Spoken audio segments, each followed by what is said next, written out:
Xiaomi 12 Lite looks very good on paper considering the price of about 420 euros in the EU. I think it's a solid device indeed, but it doesn't mean it's perfect. Let's go through the pros and cons. The 12 Lite is being advertised as having an exquisite design. While I agree that the phone looks nice, it's not something we haven't seen before. Either way, the build quality is excellent and we have flat edges on the front and back. This boxy design looks nice, but I personally prefer rounded edges on the back for a more comfortable grip. The backplate does a good job imitating frosted glass and the frame is made of plastic, but the 12 Lite doesn't look or feel cheap.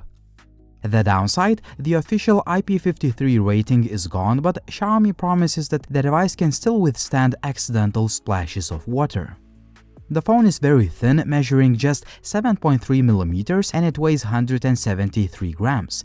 As these numbers imply, you shouldn't expect a massive battery inside. The 4300 mAh unit usually allows me to use the device for a day, but not more. On a positive note, Xiaomi threw in a fast 67 watts charger in the retail box and a full refill takes just about 50 minutes. The Gorilla Glass 5 covers a flagship-grade 6.55-inch display. This 120Hz AMOLED panel is easily one of the best on a sub-400 € phone. It's sharp, it is vivid, and it's simply beautiful to look at. Also, 950 nits of peak brightness assures good outdoor visibility even on a sunny day. I found the in-display fingerprint reader to be very fast and accurate. I didn't use the IR blaster, but it's there, and I really like the quality of the dual speaker system. Unfortunately, there is no micro SD card slot. In the hardware department, the 12 Lite has a pretty solid mid-range package. A Snapdragon 778G is running the show, and my unit has 6GB of RAM and 128GB of storage. I found day-to-day performance of the MIUI 13 that is built on top of Android 12 to be very good. The phone feels smooth and fast pretty much all the time, and we have all the usual Xiaomi features and customization options we've seen for years.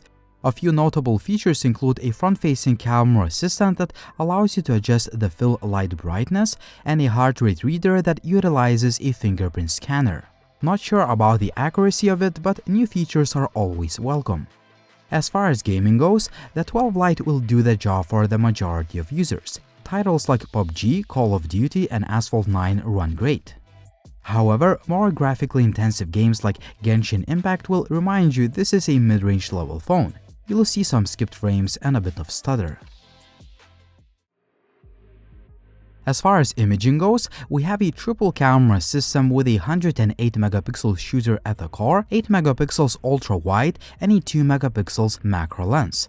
On the front, you can find a 32-megapixel shooter with autofocus. In order to test out the cameras, I took the phone to the beautiful Greek island of Rhodes, and for the most part, I really like the image quality, yet there are some flaws. As usual to most phones, the wide-angle camera could take sharper-looking photos, but you can still get some okay-looking images out of it.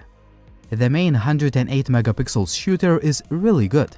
The pictures are tack sharp, detailed, dynamic range is good, and the colors are usually accurate. A dedicated 108-megapixels mode can take really nice photos too, with an impressive amount of detail and sharpness. Because the 108MP sensor has a lot of megapixels to play with, the 2x sensor crop mode provides decent quality zoom pictures. I found the portrait mode to be quite good, but some of the shots have a few artifacts around the edges. Still, you will usually get nice looking pictures. I think it's about time for the manufacturers to start using a better quality macro lens. The images from this 2-megapixel sensor simply do not impress. Selfies and selfie portraits look very good. In fact, these are definitely one of the nicest looking selfies you can get. The pictures are sharp, detailed, and skin tones usually look natural. Social media ready out of the box. Night mode is available on both camera lenses and in 2x digital zoom mode. For the best results, use the main shooter that combined with software algorithms takes pretty good quality night shots. Low-light selfies also look pretty good, but obviously the quality depends on the amount of light. 4K 30fps video is very nice, detailed, stable, and smooth even when shot handheld. This is definitely one of the best video you can get in this price range. If you don't need 4K, 1080p 30fps footage quality is also very good and is so smooth that it almost looks like it was shot on a gimbal. I'm very glad to report that 1080p 60fps video is stable too, which is usually not the case with other phones in this frame rate setting. 1080p 30fps selfie video looks pretty good overall. I also like that it has image stabilization. Unfortunately, the stabilization is taken away from the 60fps frame rate setting. As far as sound recording quality, it's not the best, but it's quite decent. Hear it yourself. This is 1080p 30fps video test using the front-facing camera of Xiaomi 12 Lite. All things considered, the Xiaomi 12 Lite is a very solid phone despite not having the micro SD card slot, and the battery capacity has been reduced to be able to make a thinner and lighter device. Also, the wide-angle shooter could be a tad better and the macro lens do not impress, just like on most phones.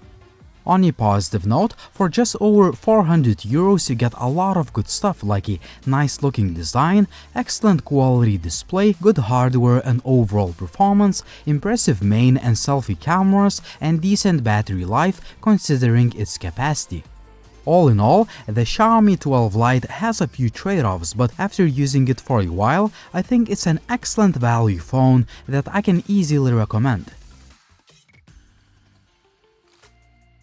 What do you think about the Xiaomi 12 Lite? Would you buy this device or would you choose another option for a similar amount of money? Tell me in the comment section down below what you think. Also, please like the video if you liked it, please subscribe to the channel if you want to see more videos like this, and as always, it was Linus, thank you for watching and see you soon.